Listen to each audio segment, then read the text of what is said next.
Bonjour tout le monde, bienvenue sur cette chaîne qui se veut vulgariser le monde des arthropodes, mais qui ne parle actuellement que de fourmis parce que j'aime un petit peu trop ça. Alors, je ne vous apprends rien si je vous dis que l'hiver approche. Enfin, j'espère. Et personnellement, l'hiver, j'ai horreur de ça puisque c'est le moment où je mets mes fourmis en diapause. Et à ce moment-là, on ne peut plus les observer pendant 2 ou 3 mois. Et ça me rend plutôt triste. Mais cet hiver, pas de panique, ça va aller, on aura toujours des trucs à observer ensemble, puisque j'ai acquis récemment une nouvelle colonie d'une espèce exotique, et qui dit espèce exotique dit pas de diapause. Enfin, à la limite, une pause hivernale, mais ça se fait à température ambiante, et normalement ça veut dire observation toute l'année. C'est parti, il est temps de vous présenter cette nouvelle espèce qui est assez présente sur le marché de la fourmi, parce que oui, il y a un marché de la fourmi, mais sur laquelle il y a, je trouve, assez peu d'informations, et puis ensuite on va juste prendre le temps de l'observer et de voir un peu son comportement. Ah oui, vous avez vu, on est revenu dans un ancien décor, et ça risque d'arriver assez régulièrement les changements de décor sur cette chaîne. Bref, normalement, pour passer à la présentation de l'espèce, faut faire comme ça. Alors là, une nouvelle espèce qui va peut-être devenir un petit peu la star de la chaîne, c'est une Camponotus parius. Je vous apprends rien puisque c'est très certainement noté en titre ou en miniature, ou pas vu que je suis très mal organisé et que je me suis pas encore trop posé la question. Alors cette espèce, elle m'intriguait depuis un petit moment puisqu'elle est réputée pour avoir des reflets dorés. Ce qui est une chose assez peu banale chez les fourmis. Mais ces reflets, ils ressortent pas forcément beaucoup sur les photos qu'on peut trouver sur internet, etc. Et du coup, j'osais pas forcément en prendre de peur d'être déçu par leur couleur. Puisque sans reflet, en fait, c'est des fourmis qui sont juste noires. Au final, j'ai un pote qui avait pas mal de colonies dont il voulait se séparer, dont la Camponotus parius. J'ai sauté directement sur l'occasion et quand je les ai vus, franchement, je suis tombé amoureux. Merci à lui d'ailleurs s'il regarde cette vidéo. En vrai, les reflets dorés, ils ressortent de fou. On les voit vraiment bien et quasiment tout le temps, selon l'éclairage, etc. On les voit vraiment bien. Et on les voit même particulièrement sur la reine, où là, les reflets sont vraiment très prononcés. Alors, hormis les reflets, cette espèce qui est originaire d'Asie du Sud, pour préciser, elle avait plusieurs raisons de me plaire. Premièrement, elle appartient au genre Camponotus. Et déjà ça, les Camponotus, en général, on aime bien. Pour rappel, c'est un genre de fourmi qu'on peut appeler en anglais Sugar Hunt ou encore Carpenter Hunt avec un accent formidable, toujours. Ces deux noms faisant référence à un peu leur mode de vie, puisque c'est des fourmis qui vont apprécier le miella venant des pucerons, et puis c'est aussi, en général, des fourmis qui peuvent se loger dans le bois, et certaines espèces causent des problèmes dans les charpentes, d'où le nom Carpenter Hunt, fourmi des charpentes, ouais, comme ça qu'on dit. Mais il faut pas non plus trop généraliser, puisque typiquement, l'espèce là que je suis en train de vous présenter, elle est originaire, je pense, d'Inde, en tout cas selon le fournisseur, si je dis pas de bêtises, et à mon avis, c'est des fourmis qui sont plus du genre à vivre sous terre en forêt tropicale en Asie du Sud. Donc sans prendre trop de risques, je peux affirmer que les Camponotus sont un des genres de fourmis les plus appréciés en myrmécologie. Pourquoi ? Ce sont souvent des fourmis qui sont assez grandes et qui sont caractérisées par du polymorphisme. C'est-à-dire qu'on va retrouver différentes tailles et différentes formes d'ouvrières au sein d'une même colonie. Et ça, en myrmécologie, on aime beaucoup. De plus, c'est aussi un genre qui est très représenté dans le monde avec plus de 965 espèces réparties un peu partout. Merci Wikipédia. Et donc on va retrouver plein d'espèces avec différentes couleurs pour à peu près tous les goûts. Par contre, les Camponotus françaises, ce sont des fourmis qui sont pas très faciles d'élevage, qui sont très lentes à se développer, et c'est pour ça que là, l'espèce, elle est d'autant plus intéressante. Vu qu'elle est exotique, elle n'a pas besoin de diapause, comme je vous l'ai déjà dit précédemment. Et elle est un peu plus petite que les grandes Camponotus françaises qu'on a, comme Herculeanus ou Liniperdus, qu'on a déjà un petit peu vu sur cette chaîne. Mais du coup, vu qu'elles sont un peu plus petites, logiquement, ça se développe plus rapidement. À tel point qu'avec les Camponotus nicobarensis, Camponotus parius est l'une des espèces exotiques les plus conseillées pour débuter en ce moment. On va le voir ensuite, mais même si elle est plus petite qu'une grosse Camponotus chez nous, la taille vous permettra largement de faire des observations faciles. Pour vous faire une idée, les parius niveau taille, pour moi elles sont à peu près semblables, à des Camponotus sylvaticus ou encore des Camponotus aethiops qu'on peut retrouver en France un peu de partout. Quoique sylvaticus c'est peut-être plus dans le sud quand même. Faudrait vérifier, je dis peut-être des conneries. Alors ma colonie, quand je l'ai reçue, elle était quand même un peu en galère. J'ai noté la présence d'acariens, j'ai donc nettoyé complètement le tube manuellement en faisant plus ou moins déménager les fourmis, bref, c'était complexe. Et après une grosse période où elles ont stagné, le couvent a bien repris. Et du coup, il y a actuellement une trentaine d'ouvrières. Et en revanche, j'ai eu mes 2 premiers médias qui sont nés et ils sont vraiment beaux. Je suis très content parce que les reflets dorés, ils se voient encore plus que sur les petites ouvrières, ça se rapproche plus des reflets de la reine et du coup ça c'est cool. J'ai vraiment hâte de voir des vrais majors car je m'attends à voir des ouvrières qui vont devenir encore plus grosses, donc ça peut être vraiment sympa. Enfin, le dernier point qui me faisait penser que l'espèce elle pouvait être potentiellement très intéressante, c'est qu'il paraît que c'est une espèce qui est ultra agressive pour une Camponotus.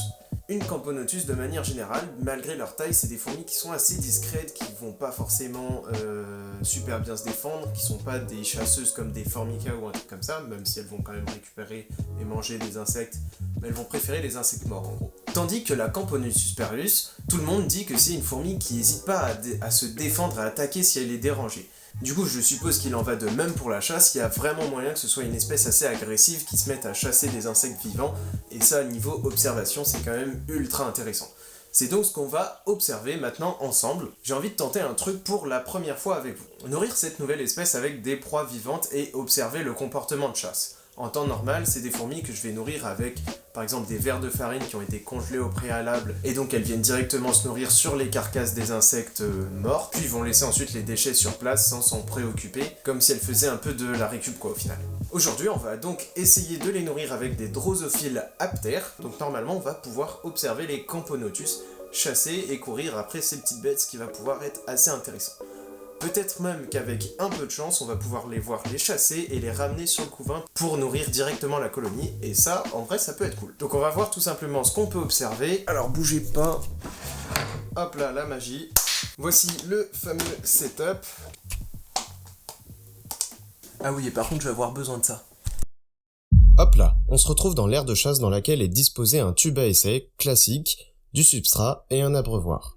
Comme vous pouvez le voir, les drosophiles que je viens de lâcher dedans sont aptères. Elles ne volent pas, même si elles ont des ailes. Ces cultures sont sélectionnées génétiquement en laboratoire pour qu'elles ne puissent pas s'en servir. C'est très pratique et très demandé dans la terrariophilie de manière générale.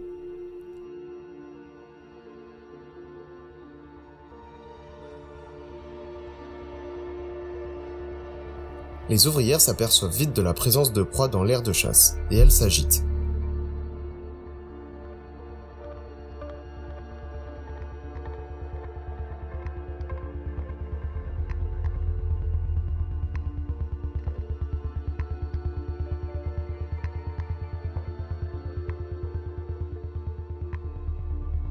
J'ai l'impression que les fourmis courent plus ou moins aléatoirement jusqu'à tomber sur une proie. Et ça fait mouche. Ouais ok, celle-ci j'aurais pu l'éviter.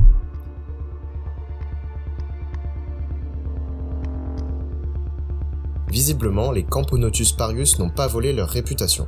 Elles ne laissent pas une seule chance aux drosophiles. Petite parenthèse, les Camponotus sont des formicinés. Et comme toutes les formicinés, elles possèdent des glandes produisant de l'acide formique qu'elles peuvent projeter par un orifice au bout de leur abdomen appelé acidopore. Une fois projeté, cet acide a pour effet de dissoudre la chitine des insectes. C'est, je pense, ce qu'elles font lorsqu'elles se courbent sur une proie comme celle-ci. Elles sont si agressives qu'elles se volent même leur proie entre elles.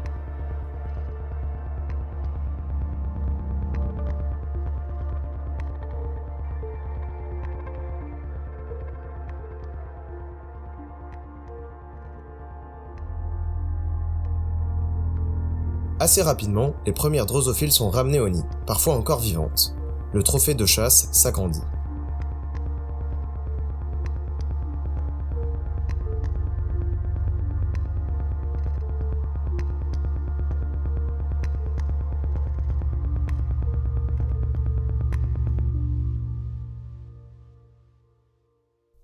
Dans le nid, d'autres ouvrières dissèquent et se nourrissent des mouches. La nourriture ingérée est stockée dans leur jabot social.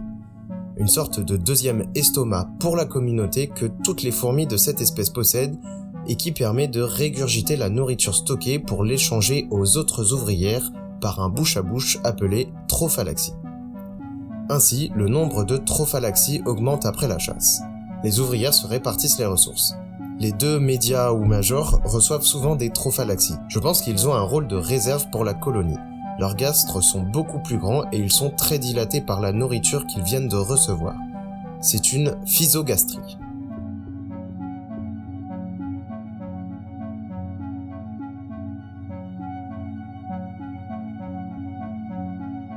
Le couvain est lui aussi nourri, mais contrairement à mes attentes, la viande n'est pas disposée directement sur le couvain.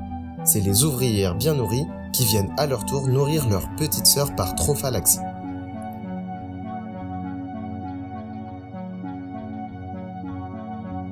Évidemment, la reine aura aussi le droit à sa part de gâteau, personne n'est délaissé dans la colonie. Toutes ces observations me permettent de m'assurer que la petite colonie est en bonne santé et qu'elle devrait bien se développer dans un futur proche. D'ailleurs, au moment où je vous écris ça, la colonie est passée de 30 à environ 42 ouvrières, ça fait plaisir. Et non, c'est pas du tout parce que je procrastine et que ça fait un mois que je suis censé sortir cette vidéo.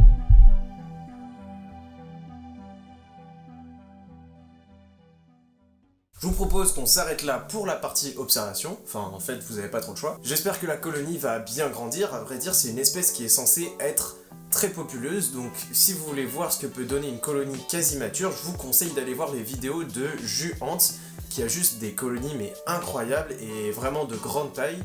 Et sur sa chaîne, il y a plusieurs vidéos de suivi d'espèces, et c'est assez intéressant, puisque au fil des vidéos, on se rend hyper bien compte du développement de ces colonies dans le temps, et ça c'est vraiment cool.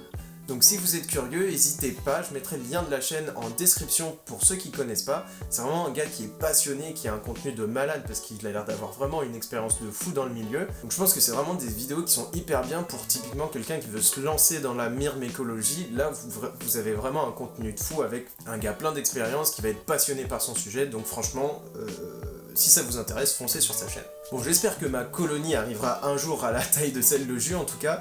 Pour l'instant, je vais les laisser tranquilles, elles se développent assez bien et elles ont encore de la place dans le tube à essai que je leur ai donné. Donc on va attendre encore un bon petit moment avant de changer le setup. Personnellement, je vous avoue que le but ultime avec cette espèce, vraiment à long terme, ce serait de les maintenir en terrarium exotique et tout, ça serait incroyable.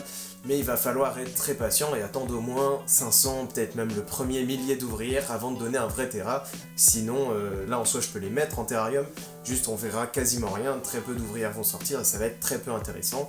Et c'est même un peu risqué pour la colonie. Bref, j'espère que cette vidéo vous a plu, moi je vous dis à bientôt pour la prochaine, je vous réserve encore plein de petites surprises. Si vous avez aussi envie de voir ces fourmis en terrarium, bah honnêtement, abonnez-vous, ça va mettre du temps, mais abonnez-vous, mettez la cloche, tout ça, vous avez compris. La vidéo est finie, moi je vous dis à très bientôt pour une prochaine, à très bientôt, la bise.